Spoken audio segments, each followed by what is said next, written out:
Asambleísta Silvia Salgado.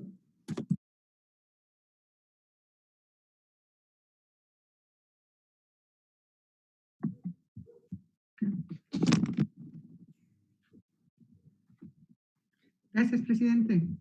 No sé si estamos bien con el audio.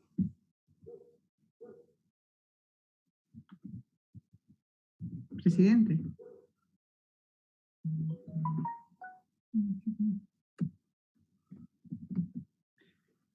Buenas tardes, presidente.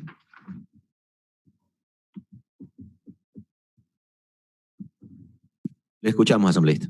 Ya, gracias.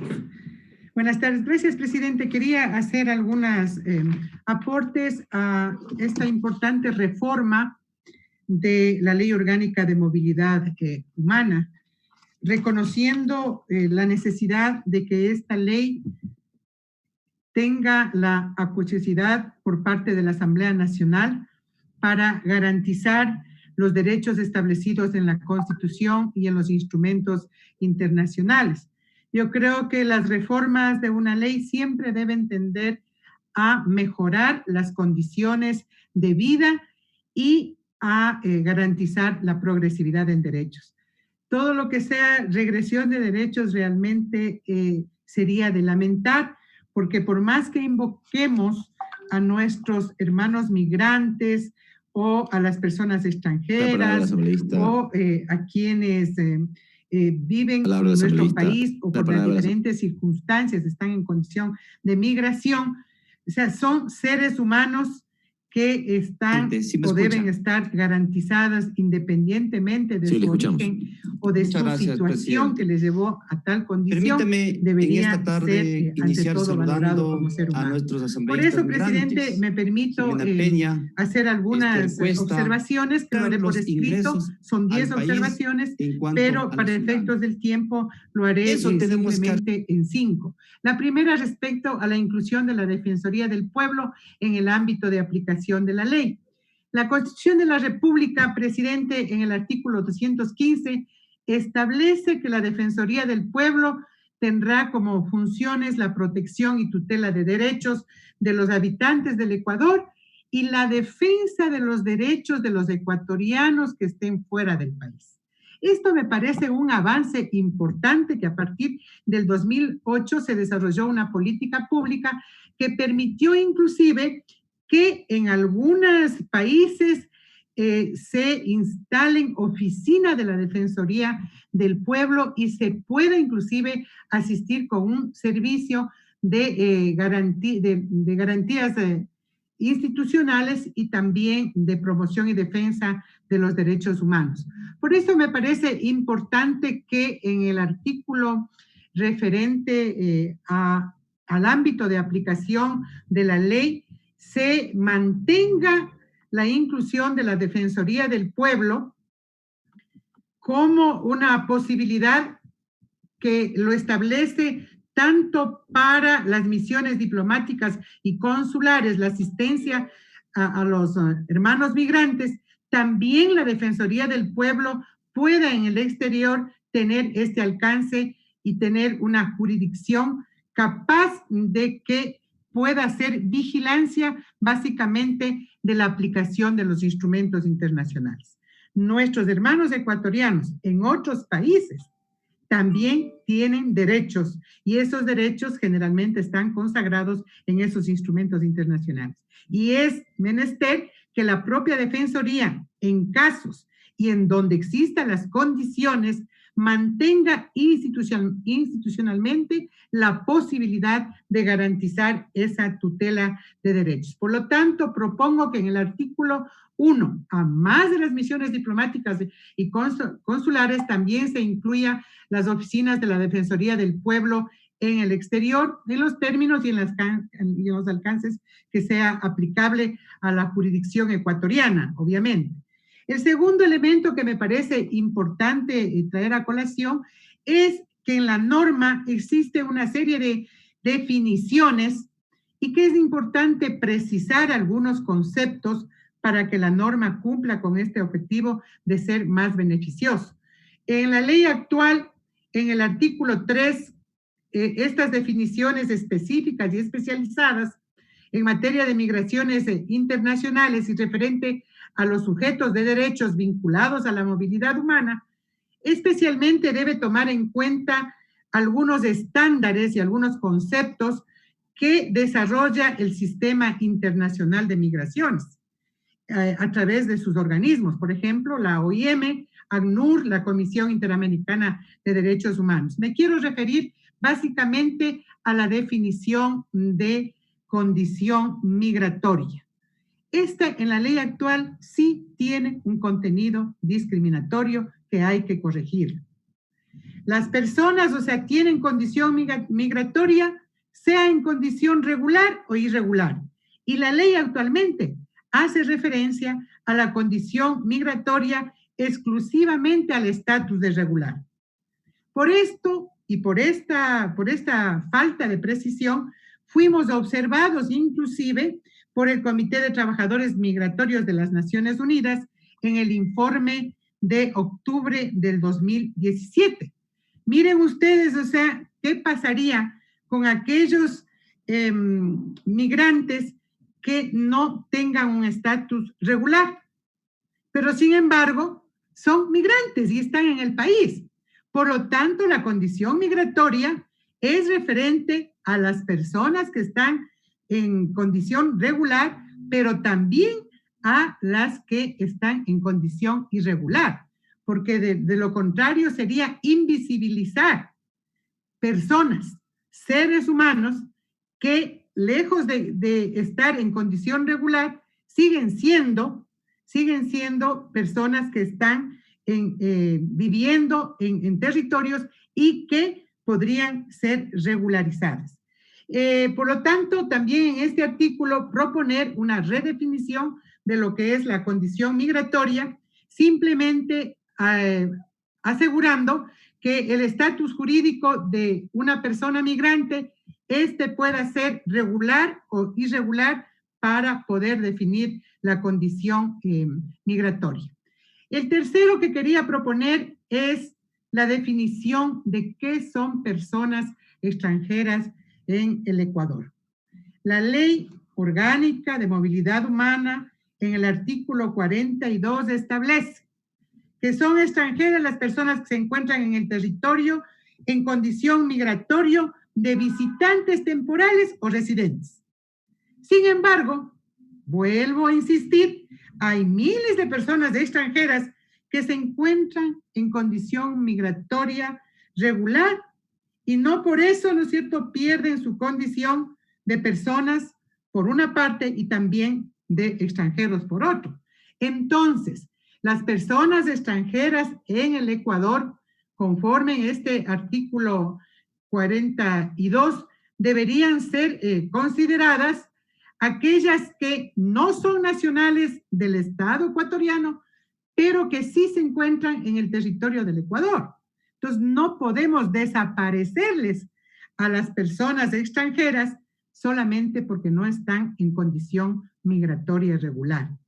Están ahí, no dejan de ser personas y no dejan de ser extranjeras, sí, a pesar de tener una condición irregular.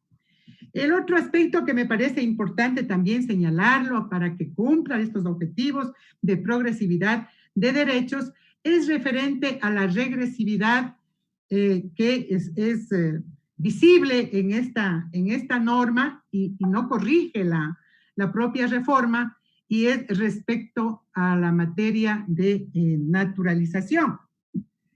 En febrero del 2017 en el Ecuador se fijó un estándar para otorgar la calidad de naturalización. Y esto es importante tomarlo en cuenta porque definitivamente cuando hoy se pone en la reforma, se incrementa los años que deben pasar en el territorio ecuatoriano o para hacerse acreedores a esta condición de adquirir nacionalidad por naturalización, habiéndose fijado el estándar internacional ya de 1 año, esto ya constituye un derecho. El poner 3 años o ubicar en la norma 3 años, personalmente considero que cae en la situación de regresividad. Y vamos a tener problemas, por ejemplo, en una demanda de inconstitucionalidad, porque de acuerdo al artículo 11 de la Constitución, en materia de derechos, se desarrolla de forma progresiva a través de normas, a través de jurisprudencia, pero también a través de políticas públicas. Y finalmente yo quería señalar así como algo muy relevante, es el hecho de que pueda constar en esta norma algo que yo hacía referencia respecto a la presencia de la Defensoría del Pueblo en algunas instituciones. Pero antes de eso, quiero también señalar que en lo que se refiere a los procesos de deportación, hay la necesidad de que esté muy claro el debido proceso. Y para eso, recomendar a la comisión que está haciendo el tratamiento de esta norma, hacer referencia o incluir, ¿no?, los estándares mínimos a ser tomados en cuenta para los procesos de deportación o expulsión, los que recomienda la Comisión Interamericana de Derechos Humanos. Tenemos múltiples demandas ante estos organismos. Yo creo que las observaciones que han hecho al Estado ecuatoriano estos informes deben ser esta la ocasión para reconsiderarlos. Por lo tanto, en el caso de los procesos de deportación, más bien incluir en esta norma estos estándares que son recomendados por los organismos internacionales en base justamente al derecho internacional a fin de garantizar el debido proceso. Y finalmente lo que planteaba era el hecho de que se considere una disposición transitoria séptima en que se ubique que de acuerdo a las necesidades de la diáspora migratoria, la Autoridad de Movilidad Humana, en coordinación con la Defensoría del Pueblo, levantará un informe técnico anual que sugiera la ubicación de las delegaciones de la Defensoría del Pueblo en el exterior, para cuyo efecto se asignarán los recursos previstos para su funcionamiento. No estamos en condición de decir que en cada misión diplomática funcione una oficina de la Defensoría del Pueblo. Sin embargo, recordemos problemas que tuvieron nuestros hermanos migrantes frente a las hipotecas, que llevó precisamente a ampliar la presencia institucional de la Defensoría del Pueblo. Hoy vivimos condiciones mucho más difíciles y yo creo que hay que dejar la apertura a fin de que esto se pueda garantizar también la presencia de una institución que garantice la vigencia de derechos humanos de nuestros migrantes en el exterior. Y finalmente, quería referirme a lo que en el informe se desaparece todo un capítulo respecto de lo que es la ciudadanía universal y específicamente la ciudadanía sudamericana.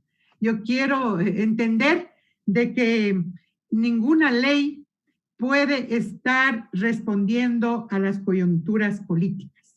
Nuestra Constitución establece básicamente la ciudadanía universal y mecanismos de progresividad hacia esa ciudadanía universal. Nadie puede ser tan iluso de pensar que por decreto o por ley podemos tener o dictaminar una ciudadanía universal. Pero nosotros tenemos procesos en cambio históricos que hacen que encontremos elementos comunes y vayamos afianzando procesos de integración económica, política, social, humanitaria, cultural.